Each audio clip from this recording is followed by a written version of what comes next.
Welcome back to our channel. இன்றைக்கி நம்ம எந்த படத்தை பற்றி பார்க்க போகிறோம் அப்படின்னா, இந்த வாரம் வந்து தியேட்டர்ஸில் ரிலீஸ் ஆன மேக்ஸ் படத்தை பற்றி தான் நம்ம பார்க்க போகிறோம். அண்ட் இது வரைக்கும் நீங்கள் நம்ம சேனலுக்கு சப்ஸ்கிரைப் பண்ணாமல் இருந்தீங்கன்னா மறக்காமல் சப்ஸ்கிரைப் பண்ணி பெல் ஐக்கனை ப்ரெஸ் பண்ணிச்சுக்கோங்க. அப்போ நான் போகிற வீடியோஸ் வந்து உங்களுக்கு நோட்டிஃபிகேஷனாக வரும்.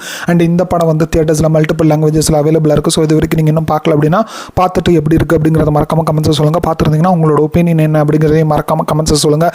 ஸோ வாங்க இப்போ இந்த படம் வந்து எப்படி இருக்குது அப்படிங்கிறத நம்ம பார்த்தலாம். அதுக்கு முன்னாடி இந்த படத்துக்கான கதை என்ன அப்படிங்கிறது நம்ம லைட்டாக பார்த்தலாம். நம்மளுக்கு இந்த படம் ஆரம்பிக்கிறப்ப ஹீரோவான கிச்சா சுதீப் வந்து காட்டுறாங்க. ஸோ அவர் அர்ஜுன் அப்படிங்கிற ஒரு கேரக்டர் வந்து ப்ளே பண்ணியிருக்காரு. அண்ட் அவர் வந்து ஒரு ரஃப் அண்ட் டஃபான ஒரு போலீஸ் ஆஃபீஸர் அப்படிங்கிற மாதிரி, அண்ட் அவர் வந்து எல்லாருமே மேக்ஸ் அப்படிங்கிற மாதிரி கூப்பிடுறாங்க அப்படிங்கிற மாதிரியும் நம்மளுக்கு சொல்லப்படுது. அதெல்லாம் ஏங்கிறத நீங்கள் இந்த படம் பார்த்து தெரிஞ்சுக்கோங்க. ஸோ இப்படி இருக்கிறப்ப அவர் சில பல காரணங்களுக்காக சஸ்பென்ஷன்லேருந்து திரும்பி வந்து ஜாயின் பண்ணுறதுக்காக அந்த ஊருக்கு அன்றைக்கி நைட் வந்திருக்காரு அப்படிங்கிற, அடுத்த நாள் வந்து ஜாயின் பண்ணணும் அப்படிங்கிற ஒரு சுச்சுவேஷனில் அவர் இருக்காரு அப்படிங்கிற மாதிரியும் நம்மளுக்கு காமிக்கப்படுது. இது ஒரு புறம் இருக்கா. இன்னொரு புறம் வந்து நம்மளுக்கு ஒரு கப்பலை வந்து காட்டுறாங்க. அண்ட் அவங்க வந்து பதட்டத்தோடையே வந்து போலீஸ் ஸ்டேஷனுக்கு வராங்க. அண்ட் போலீஸ் ஸ்டேஷன் வந்து இந்த மாதிரி கம்ப்ளைண்ட் கொடுக்குறாங்க. என்ன அப்படின்னா, தன்னோட 13 வயசு பெண் குழந்தை வந்து காணாமல் போயிருக்கு, நீங்கள் தான் வந்து எப்படியாவது வந்து கண்டுபிடிச்சி தரணும் அப்படிங்கிற மாதிரி கேட்குறாங்க. பட் இருந்தாலும் அங்கே இருக்கிற போலீஸெல்லாம் வந்து இந்த மாதிரி ஒரு ரீசன் சொல்லி தட்டி கழிச்சிட்டே இருக்காங்க அப்படிங்கிற மாதிரியும் நம்மளுக்கு காமிக்கப்படுது. ஸோ இது ஒரு புறம் இருக்குது. இன்னொரு புறம் வந்து நம்மளுக்கு மினிஸ்டர்ஸோட பசங்களை வந்து காட்டுறாங்க. 2 பசங்களை வந்து காட்டுறாங்க. அண்ட் அவங்க வந்து ஒரு ட்ரங்க் அண்ட் டிரைவ் கேஸில் வந்து போலீஸ்கிட்ட வந்து மாட்டுறாங்க அப்படிங்கிற மாதிரியும், அண்ட் அங்கே வந்து சின்னதாக ஒரு கை கலப்பு நடக்குது அப்படிங்கிறதும் அது என்னங்கிறத நீங்கள் இந்த படம் பார்த்து தெரிஞ்சுக்கோங்க. அண்ட் அந்த ஒரு கை கலப்பில் டென்ஷன் ஆகி அர்ஜுன் வந்து அவங்க 2 பேரையுமே வந்து அரெஸ்ட் பண்ணி போலீஸ் ஸ்டேஷனுக்கு கொண்டு வராரு அப்படிங்கிற மாதிரி நம்மளுக்கு காமிக்கப்படுது.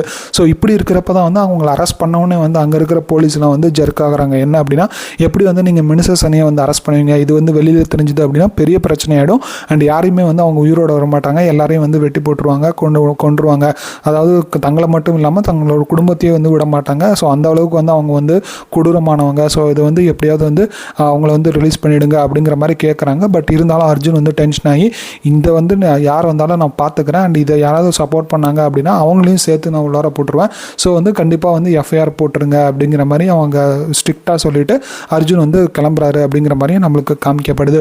ஸோ இப்படி இருக்கிறப்ப தான் அவர் கிளம்புன கொஞ்ச நேரத்தில் வந்து அர்ஜுனுக்கு ஃபோன் வருது. என்ன அப்படின்னா, அந்த 2 பசங்க வந்து அங்கே வந்து இறந்து கிடக்குறாங்க, அதாவது போலீஸ் ஸ்டேஷனில் வந்து இறந்து கிடக்குறாங்க அப்படிங்கிற ஒரு நியூஸ் வருது. அண்ட் அதை கேட்டுட்டு அவரும் வந்து அந்த போலீஸ் ஸ்டேஷனுக்கு போகிறாரு.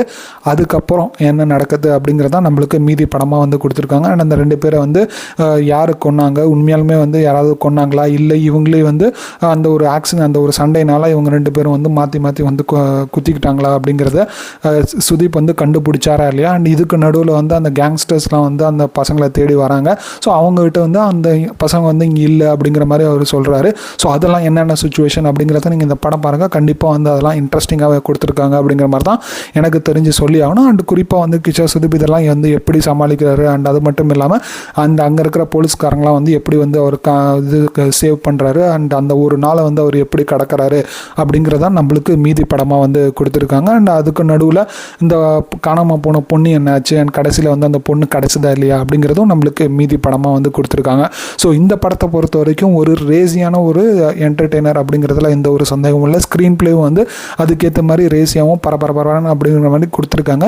ஸோ டைம் போகிறதே தெரியல. அண்ட் நம்மள வந்து எங்கேயுமே வந்து மண்டை சொறிகிற மாதிரியோ, இல்லை வந்து டல் அடிக்கிற மாதிரியோ, இல்லை வந்து நம்ம மொபைல் ஃபோன் பார்க்கணும் அப்படிங்கிற மாதிரி எந்த இடத்துலையுமே வந்து தோண வைக்கல. ஸோ அந்தளவுக்கு ஒரு ரேசியான ஒரு ஸ்க்ரீன் பிளே கொடுத்துருக்காங்க. அண்ட் இந்த படத்தோட டேரக்டர் வந்து ஒரு டெபியூட்டன்ட் அப்படிங்கிற மாதிரி படித்தேன். இந்த படம் பார்க்குறப்ப ஒரு டெபியூட்டன்ட் எடுத்த ஒரு படம் அப்படிங்கிற மாதிரி தெரியல. அந்த அளவுக்கு வந்து ஒரு நீட்டான ஒரு ஸ்க்ரீன் பிளே, அண்ட் அதே மாதிரி டைலாக்ஸும் சரி, அண்ட் அதே மாதிரி அந்த ஒரு ட்விஸ்ட்டும் சரி, எல்லாமே வந்து ஒரு ரீசனபிளாகவே வந்து நம்மளுக்கு கொடுத்துருந்தாங்க. ஸோ ஒரு நீட்டான ஒரு என்டர்டெய்னராக இருக்கும் அப்படிங்கிற மாதிரி தான் நான் நம்புகிறேன். நீங்கள் இந்த படம் பார்த்துட்டு எப்படி இருந்துச்சு அப்படிங்கிறத கமெண்ட்ஸை சொல்லுங்கள். அண்ட் அது மட்டும் இல்லாமல் சினிமாட்டோகிராஃபியும் ஓரளவுக்கு நீட்டாகவே வந்து கொடுத்துருந்தாங்க. குறிப்பாக வந்து அந்த ஆக்ஷன் சீன்ஸ், ஸ்டண்ட் கொரியோகிராஃபியும் வந்து ரொம்ப நீட்டாக பண்ணியிருந்தாங்க. ஏன்னா அது உங்களுக்கு வந்து பாராட்டுக்களை சொல்லி ஆகணும் ஸ்பெஷலாக. ஏன்னா நிறைய ஆக்ஷன் சீன்ஸ் இருக்குது, அண்ட் அதுக்கேற்ற மாதிரியான ஒரு ஸ்டண்ட் கொரியோகிராஃபி வந்து பண்ணியிருந்தாங்க. அண்ட் குறிப்பாக அதை வந்து கிச்சா சுதீப் பண்ணுறப்ப அந்த ஒரு ஸ்க்ரீன் ப்ரெசன்ஸே வந்து பவர்ஃபுல்லாகவும் எனர்ஜெட்டிக்காகவும் இருந்தது அப்படிங்கிற மாதிரி தான் எனக்கு தெரிஞ்சு சொல்லி ஆகணும்.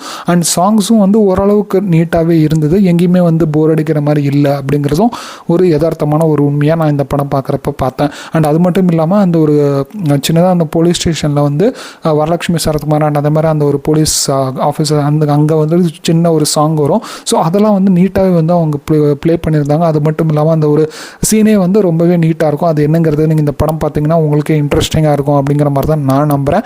எப்படி இருந்துச்சு அப்படிங்கிறத மறக்காமல் கமெண்ட்ஸ் சொல்லுங்கள். கண்டிப்பாக இந்த படம் வந்து உங்களோட நேரத்தையும் பணத்தையும் வீணடிக்காது அப்படிங்கிற மாதிரி தான் நான் நம்புகிறேன். எனக்கு அப்படி தான் இருந்தது. அண்ட் அது மட்டும் இல்லாமல் இந்த படத்தில் வந்து பெர்ஃபார்மன்ஸ்னு பார்த்தீங்கன்னா கிச்சா சுதீப் ஆகட்டும், வரலட்சுமி சரத்குமார் ஆகட்டும், எல்லாருமே வந்து அந்த கதாபாத்திரத்துக்கு என்ன தேவையோ அதை வந்து நீட்டாக வந்து ப்ளே பண்ணி கொடுத்துருந்தாங்க அப்படிங்கிறதுல எந்த ஒரு சந்தேகமும் இல்லை. சரி, ஓகே, அப்போ இந்த படத்தில் வந்து பிரச்சனையே இல்லையா அப்படிங்கிற மாதிரி கேட்டிங்கன்னா, நான் முன்னாடியே சொன்ன மாதிரி இது வந்து லாஜிக் இல்லாத ஒரு ஆக்ஷன் என்டர்டெய்னர் மூவி அப்படிங்கிறத மனசில் வச்சுக்கிட்டு இந்த படம் பார்த்தீங்கன்னா இந்த படம் கண்டிப்பாக வந்து உங்களுக்கு என்கேஜிங்காகவும் என்டர்டெயின்மெண்ட்டாகவும் இருக்கும் அப்படிங்கிறத நான் சொல்லிக்க விரும்புகிறேன். அதை மைண்டில் வச்சுக்கிட்டு இந்த படத்தை வந்து பார்க்கணுமா வேணாமா அப்படிங்கிற ஒரு காலை நீங்கள் எடுத்துக்கோங்க. அண்ட் அது மட்டும் இல்லாமல் நீங்கள் கிச்சா சுதீப் ஃபேனாக இருந்தீங்கன்னா கண்டிப்பாக இந்த படம் வந்து தியேட்டரில் பார்க்க வேண்டிய ஒரு படம் அப்படிங்கிறதுல எந்த ஒரு சந்தேகமும் இல்லை. அண்ட் அந்த அளவுக்கு வந்து கூஸ் பம்ப்ஸ் மூமெண்ட் ஆகட்டும், அண்ட் அதே மாதிரி ஃபேன் மூமெண்ட் ஆகட்டும், எல்லாமே வந்து கொட்டி கிடக்குது அப்படிங்கிற மாதிரி தான் எனக்கு தெரிஞ்சுது. எல்லாமே வந்து அந்த கிச்சா சுதீப் பண்ணுறப்ப அது இன்னும் அடுத்த கட்டத்துக்கு கொண்டு போகுது அப்படிங்கிறதே எந்த ஒரு சந்தேகமும் இல்லை. அண்ட் குறிப்பாக இந்த படத்துக்கு பேக்ரவுண்ட் ஸ்கோர் வந்து ஒரு மிகப்பெரிய ஒரு பலமாக இருந்தது அப்படிங்கிறத மாதிரி தான் நான் சொல்லி ஆகணும். ஏன்னா அந்த ஒரு பேக்ரவுண்ட் ஸ்கோர் தான் வந்து அந்த ஒரு சீனை வந்து அடுத்த கட்டத்துக்கு வந்து எலிவேட் பண்ணுது அப்படிங்கிறத எனக்கு இந்த படம் பார்க்குறப்ப தோணிக்கிட்டே இருந்தது. அந்த அளவுக்கு ஒரு நீட்டான ஒரு பேக்ரவுண்ட் ஸ்கோர் அப்படிங்கிற மாதிரி நான் வந்து சொல்லி ஆகணும். அண்ட் அது மட்டும் இல்லாமல் ரன் டைமும் இந்த படத்துக்கு ஒரு மிகப்பெரிய ஒரு பாசிட்டிவ் அப்படிங்கிற மாதிரி தான் நான் சொல்லுவேன். ஏன்னா ஒரு 2 மணி நேரம் படம் அப்படிங்கிறப்ப ஆடியன்ஸ் வந்து எப்படி எதிர்பார்ப்பாங்களோ அதை வந்து அந்த டேரக்டர் வந்து கொடுத்துருந்தாரு அப்படிங்கிறதுல எந்த ஒரு சந்தேகமும் இல்லை. நான் முன்னாடியே சொன்ன மாதிரி இந்த படத்தை வந்து லாஜிக்கெல்லாம் விட்டுட்டு ஒரு ஆக்ஷன் என்டர்டெய்னர் மூவியாக பார்த்தீங்க அப்படின்னா இந்த படம் உங்களோட நேரத்தையும் உங்களோட காசையும் வந்து வீண் பண்ணாது அப்படிங்கிற மாதிரி தான் நான் நம்புகிறேன். நீங்கள் பார்த்துட்டு எப்படி இருந்துச்சு அப்படிங்கிற மாதிரி கமெண்ட்ஸை சொல்லுங்கள். கண்டிப்பாக கிச்சா சுதீப் வந்து இஸ் பேக் வித் பேங்க் அப்படிங்கிறதுல எந்த ஒரு சந்தேகமும் இல்லை. அவ்வளோதான் ஃப்ரெண்ட்ஸ் இந்த வீடியோ பிடிச்சிருந்ததுன்னா லைக் பண்ணி ஷேர் பண்ணி கமெண்ட் பண்ணுங்கள். மறக்காமல் நம்ம சேனலுக்கு சப்ஸ்கிரைப் பண்ணாமல் இருந்தீங்கன்னா சப்ஸ்கிரைப் பண்ணி பெல் ஐக்கனை ப்ரெஸ் பண்ணி வச்சுக்கோங்க. அப்போ நான் போடுற வீடியோஸ் வந்து உங்களுக்கு நோட்டிஃபிகேஷனாக வரும். தேங்க்யூ ஃப்ரெண்ட்ஸ், தேங்க்ஸ் ஃபார் வாட்சிங் திஸ் வீடியோ. பை.